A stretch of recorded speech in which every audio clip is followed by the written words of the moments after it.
तो हेलो भाई लोग, कैसे आप सभी लोग। उम्मीद करता हूँ कि सब लोग बढ़िया हो गए। तो भाई लोग, जैसे कि अपने पिछले एपिसोड में देखा था, जो अपना हीरो था उसका दोबारा से ब्रेक थ्रू होने लगा था। और फिर ये देख के जो अपनी नुआ होती है वो बोलने लगती कि आखिरकार यहाँ पर स्पिरिचुअल पावर इतने ज्यादा बढ़ने क्यों लगे। कहीं दोबारा से जो ब्रदर जुआन है वो ब्रेक थ्रू करने तो नहीं लगे ना। और वहीं पे जो अपने हीरो का मास्टर है उसे भी ये फील हो जाता है कि कोई ब्रेक थ्रू कर रहा है। और फिर जो अपने हीरो का मास्टर होता है वो बोलने लगती है क्या इतनी ज्यादा अमाउंट में स्पिरिचुअल एनर्जी फ्लो कर रही है, कि इसका मतलब ये है कि कोई ब्रेक थ्रू कर रहे हैं यहाँ पर। और अपने हीरो का मास्टर को भी कुछ शक होता है और बोल रहे थे कि क्या कहीं वो बंदा तो नहीं। और फिर यही बोल के वो काफी तेज वहां पे जाने लगता है जहाँ पे जो स्पिरिचुअल एनर्जी अमाउंट में फ्लो कर रही थी वहां पर। फिर जो अपनी नुआ होती है अपने हीरो को बोलते कि ब्रदर श्रवण आप ये भी क्या कर रहे थे। फिर अपना जो हीरो होता है वो बोल रहा था कि वह ज्यादा कुछ नहीं, मैं ब्रेक थ्रू कर रहा था। और उसको काफी पसीने भी आ रहे होते हैं। और फिर जो सिस्टम होता है अपने हीरो का जो इंट्रोडक्शन होता है, मतलब जो अपना स्टेटस होता है वो बताता है। जैसे कि अपना जो हीरो होता है वो अभी मिडिल स्टेज ऑफ त्याई गोल्डन इमोर्टल लेवल पे होता है। उसका जो ब्लड लाइन होता है वो ब्लू बैम्बू होता है और काफी सारे कलर का होता है और चाउस होता है। और फिर अपने हीरो का जो स्पेस है उसके अंदर भी अपने हीरो के पास फ्रूट पड़ा हुआ है। और वो भी ऐसा वैसा नहीं बल्कि चाउस फ्रूट और भी काफी सारे होते हैं। मैंने ज्यादा नहीं बोला क्योंकि आपको पढ़ना है तो आप पढ़ लीजिए। फिर ये हमें मोटर के जो कल्टीवेशन लेवल होता है उसके बारे में बताया जाता है। जैसे कि सबसे पहले अपना गोल्डन इमोर्टल आता है, उसके बाद त्याई गोल्डन इमोर्टल आता है, और फिर तीसरे पे आता है अपना दानुर जियान। फिर फोर्थ होता है कोशिशेन जो कि एक होली रिलम होता है, और फिर उसके बाद आता है सेंट रिलम, और फिर उसके बाद आता है हनुमान टोडो सेंट, और लास्ट लेवल होता है सेंट ऑफ वन। उसके बाद तो बंदा दूसरे वर्ल्ड में जा सकता है। और फिर वहीं पे जो अपना हीरो होता है ये सब भाषण सुन के उसको भी तकलीफ हो रहा होता है, मतलब बोर हो रहा होता है। और फिर जो अपना हीरो होता है वो बोलने लगता है कि यार मैंने सिर्फ अभी 2 फ्रेगमेंट ऑफ हेवन जो उसको कलेक्ट किया और मैं जो त्याई गोले इमोर्टल लेवल पे आ भी चुका हूँ। तो इसका मतलब ये है ना कि अगर मैं 10-15 और करता हूँ फिर तो मैं पूरा पूरा सेंत ही बन जाऊंगा। और इससे पहले कि मेरा मिशन कंप्लीट हो मैं तो पूरा सेंत बन के यहाँ दूसरे वर्ल्ड में भी चला जाऊंगा। अब मैं क्या करूँ। और वहीं पे जो नुआ होती है वो मन में बोलती कि वेल अगर कोई भी क्रिएचर ले लो वो अगर ब्रेक थ्रू करता है ना तो उसे काफी ज्यादा खुशी होती है। लेकिन वहीं में अगर मैं लिटिल ब्रदर श्वान को देखूं तो इतने ज्यादा डिप्रेस क्यों रहते हैं। कि इनके पास्ट में कुछ ऐसा हुआ था कि इतने ज्यादा डिप्रेस रह रहे हैं। और गाइस यहीं पे ख्याली पुलाव सोच रही होती है काफी ज्यादा ही। और वहीं पे जो अपना हीरो होता है मन में बोल रहा होता है कि यार मैंने इतना ज्यादा हार्ड वर्क किया कि मैं ब्रेक थ्रू ना करूँ, लेकिन फिर भी मैं ब्रेक थ्रू क्यों कर रहा हूँ। फिर अपना हीरो अपने को शांत करते हुए बोलता है कि चलो कोई बात नहीं, अब मैंने अपना डिसीजन बना लिया है। लेकिन फिर तभी अचानक से नुआ होती है अपने हीरो के काफी पास आ जाती है और फिर अपने हीरो को बोलती है कि क्या आपने क्या डिसीजन बनाया। फिर जो अपना हीरो होता है वो बोलता है कि एम्प्रेस नुआ अचानक ही मेरे सामने मत आया कीजिए क्योंकि मैं कुछ ज्यादा ही डर गया था। फिर जो अपनी नुआ होती है वो काफी प्यारा सा और क्यूट सा स्माइल बनाते हुए बोलते कि क्यों क्या हुआ, कुछ तकलीफ है क्या। फिर अपना जो हीरो होता है वो बोलते है कि नहीं नहीं कुछ तकलीफ नहीं है।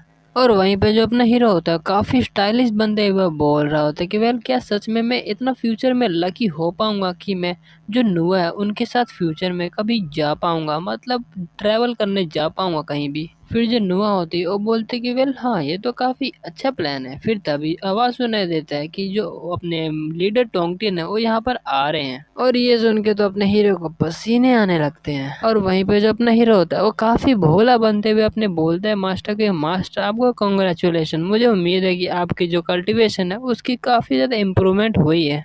फिर जो अपने हीरो का मास्टर होता है वो अपने हीरो को बोलता है कि अच्छा जब 100 सालों के लिए मैं सर्कुलेशन के अंदर गया था, अच्छा मुझे बताओगे कि आखिरकार उन दिनों में क्या हुआ, मतलब तुमने कुछ प्रैक्टिस भी किया कि नहीं किया।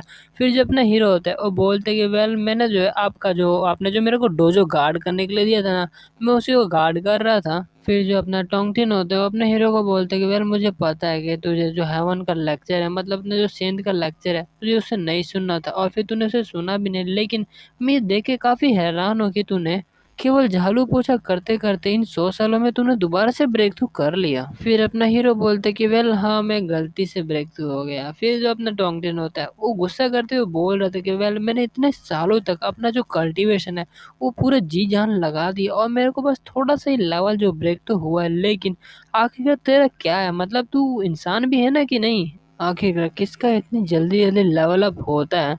और वहीं पे जो अपना हीरो होता है अपने मास्टर को बोलते हैं कि मास्टर मैं तो यही चाहता हूँ कि मैं ब्रेक थ्रू ना ही करूँ, लेकिन अब मैं क्या करूँ, मैं करना नहीं चाहता लेकिन फिर भी हो जाता है। फिर जो अपना मास्टर होता है वो बोलते है कि "ये चुप कर जा"। फिर जो अपना हीरो होता है वो अपने मास्टर को बोलता है कि मास्टर अगली बार मैं जो पहले से वहाँ पे नहीं जाना चाहता, तो क्या आप मेरे को एग्री कर सकते हैं। और वैसे भी जैसा कि आपने देख ही लिया ना, अगर मैं उनके जो लेक्चर है वो नहीं भी सुनता हूँ तो भी मेरा जो लेवल है मतलब जो मेरा इम्प्रूवमेंट है वो काफ़ी ज़्यादा ही बढ़ता है। फिर जो अपना मास्टर होता है वो बोलता है कि मेरे प्यारे डिसाइपल, मैं ये तेरे को कहना चाहता हूँ कि जो मास्टर होंगजिन है ना वो सच में अनफेटेबल है और उनका जो लेक्चर है ना वो काफ़ी ज़्यादा काम का, अगर तू उनके लेक्चर को सुनता है तो तेरा और भी बड़ा जो ब्रेक थ्रू है वो होगा। और अपना जो हीरो होता है वो मन में बोलता है कि वेल मास्टर मैं तो यही नहीं करना चाहूँ, ब्रेक थ्रू ही तो नहीं करना चाहता मैं। फिर जो अपना हीरो होता है वो अपने मास्टर को चूतिया बनाते हुए बोल रहा होता है कि अच्छा ठीक है मास्टर, मैं आपकी बात मान लूँगा, मतलब मैं पहले जाऊँगा, लेकिन अगर मैं दोबारा से एक ब्रेक थ्रू नहीं करता हूँ तो मैं वहाँ पे जाऊँगा, लेकिन अगर मैं दोबारा से ब्रेक थ्रू या फिर मेरा इम्प्रूवमेंट होता है तो मैं वहाँ पे नहीं जाऊँगा। और वहीं पे जो अपना हीरो का मास्टर होता है वो बोलता है कि अच्छा ठीक है, लेकिन वो कुछ सोच रहा होता है। और वहीं पे जो अपना हीरो होता है वो मन में बोल रहा होता है कि वेल ये तो सही में काफ़ी अच्छी बात है, जब तक जो मास्टर इसके बारे में सोच रहे तब तक मैं यहाँ से रफू चक्कर हो जाता हूँ। फिर जो अपने हीरो का मास्टर होता है वो बोलता है कि चलो ठीक है मैं तेरी बात मान लूँ, लेकिन पहले मेरी एक कंडीशन है। फिर अपना जो हीरो होता है वो बोलता है कि क्या, कौन सी कंडीशन। और फिर काफी डरावना हंसी हंसते हुए बोल रहा होता है कि वेल अभी के लिए तेरे को पैलेस जाना पड़ेगा। और अपने मास्टर का ऐसा चेहरा देख के जो अपना हीरो होता है वहां से भागने लगता है, लेकिन आखिरकार बेचारा अपना हीरो बच के जा भी कहाँ सकता है। उसका जो मास्टर होता है उसके बड़े से आसानी से पकड़ लेता है और फिर उसको वहां से लेके जाने लगता है। और फिर अपना जो हीरो होता है वो मास्टर से बोलता है कि मास्टर प्लीज मेरे को जाने दीजिए, लेकिन उसका जो मास्टर होता है वो बोलता है कि है चुप कर जा, मेरी बात सुन और मेरे साथ चल।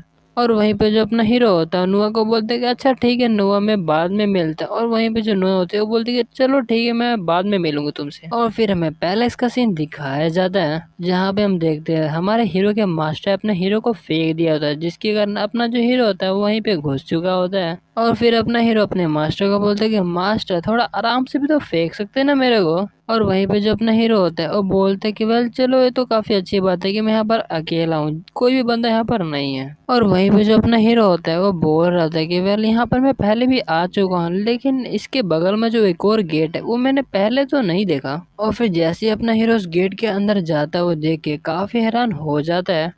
अपना हीरो देख के काफ़ी ज़्यादा हैरान हो चुका था कि उसके अंदर एक काफ़ी बड़ा एक फॉर्मेशन होता है और उसके चारों तरफ बिजलियाँ गिर रही होती है। लेकिन अपना हीरो सबसे ज़्यादा हैरान तो ये देख के हुआ होता है कि उसके बीच में एक फ्रेगमेंट ऑफ हेवन होता है।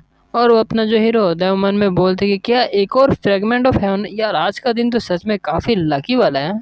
और अपना जो हीरो होता है उस फॉर्मेशन को छूने लगता है, लेकिन फिर तभी अपना हीरो रुक जाता है। फिर जो अपना हीरो होता है वो अपने जेब से कुछ निकालने लगता है और हम देखते हैं एक तरह का एक पेंडेंट होता है। और फिर अपना हीरो उस फॉर्मेशन की तरफ वो जो पेंडेंट होता है वो फेंक देता है और हम देखते हैं वो जो पेंडेंट होता है वो उस फॉर्मेशन को टच कर जाता है। और फिर जैसे ही वो पेंडेंट उस फॉर्मेशन को टच करता है वहाँ पर काफ़ी बड़ा धमाका होता है। और फिर अपना जो हीरो होता है वो ये देखते हैं कि वो जो पेंडेंट का एक राग भी नहीं बचा हुआ होता। और अपना जो हीरो होता है वो काफ़ी हैरान हो चुका था और मन में बोल रहा था कि ये जो मैंने अभी यहाँ पर फेंका ना वो भी एक मिडिल ग्रेड का ट्रेजर था, लेकिन ये तो सिर्फ टच करते ही वो पूरे राख में बदल गया। इवन इसकी राख भी नहीं बची और मैंने बस बिना सोचे बस इसको छू ही लिया था। अगर मैं इसको छू लेता तो क्या होता, लेकिन अगर मैं फ्रेगमेंट ऑफ हेवन जो है उसको कलेक्ट कर लेता हूँ फिर मेरे दोबारा से ब्रेक थ्रू हो जाएगा। लेकिन शायद मैं यहाँ पर दोबारा ना आ पाऊँ और फिर मेरे को फ्रेगमेंट ऑफ हेवन जो है नहीं ले पाऊंगा मैं। और ये सब सोच के अपना हीरो परेशान हो रहा था, लेकिन फिर तभी हम देखते हैं अपने हीरो के पीछे दो लाइट आता है। हम देखते हैं कि ये दोनों और कोई नहीं बल्कि जिन होता है और जो आंटी होती है। फिर जो आंटी होती है वो जिन से पूछती है कि क्या तुम्हें कंफर्म है ना कि यहाँ पर ईश्वन है। फिर जो अपना जिन होता है वो बोलता है कि ऑफ कोर्स, क्योंकि मैंने यहाँ पर जो स्पिरिचुअल पावर है ईश्वन का वो मैंने डिटेक्ट किया है। और जो आंटी होती है वो बोलने लगती है कि अच्छा लीजवन, अब मैं देखता हूँ आखिरकार तेरे को अब कौन प्रोटेक्ट करता है। फिर जो अपना हीरो होता है वो फाइनली डिसाइड कर लेता है कि अपना जो हीरो वो फ्रेगमेंट ऑफ हेवन लेने के लिए जाएगा। फिर अपना हीरो बोलते हैं लेकिन अगर मैं फ्रेगमेंट ऑफ हेवन ले लेता हूँ तो क्या मैं दोबारा से ब्रेक थ्रू नहीं कर लूंगा। अरे यार ये सच में काफी बड़ा कंफ्यूजिंग है। और हम देखते हैं अपने हीरो को काफी पसीने आने लगते हैं और जैसे वो फॉर्मेशन की तरफ देखते हैं वो बोलने लगता है कि अरे फॉर्मेशन है क्या है, ये तो कुछ ज्यादा ही कॉम्प्लिकेटेड है, ये तो मेरे को समझ ही नहीं आ रहा है। और फिर अपना हीरो वहाँ पे बैठते हुए बोलते ही यार मेरे ख्याल से इस फॉर्मेशन को कोई भी क्लियर नहीं कर पाएगा, चलो यार कहीं और ही चलते हैं अब। लेकिन तभी हम देखते हैं अपने हीरो का जो पैर होता है उसको कुछ अजीब सा फील होने लगता है, और जैसे ही अपना हीरो अपना पैंट ऊपर करता है वो देखता है कि अपने हीरो के पैर के आसपास एक तरह से धागा चीज होता है कुछ। फिर तभी अपने हीरो का जो सिस्टम होता है वो आ जाता है, और फिर वो बोलने लगता है कि वेल हमने ये डिटेक्ट किया है कि अपने होस्ट के आसपास एक विंड थंडर फॉर्मेशन है। फिर आपके लिए हम जो आपका वेट हो काफ़ी कम कर रहे हैं, और फिर आपको जो समझने की जो बुद्धि है वो दे रहे हैं।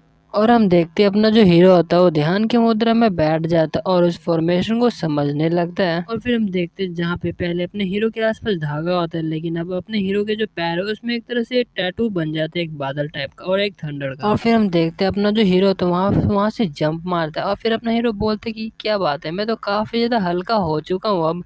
और हम देखते हैं जैसे ही अपना हीरो फॉर्मेशन में एंटर करता है, लेकिन फॉर्मेशन को कुछ भी प्रभाव नहीं पड़ता। तो भाई लोग आज के लिए इतना ही, मिलते हैं अगले एपिसोड में, तब तक के लिए टाटा बाय बाय और sayonara।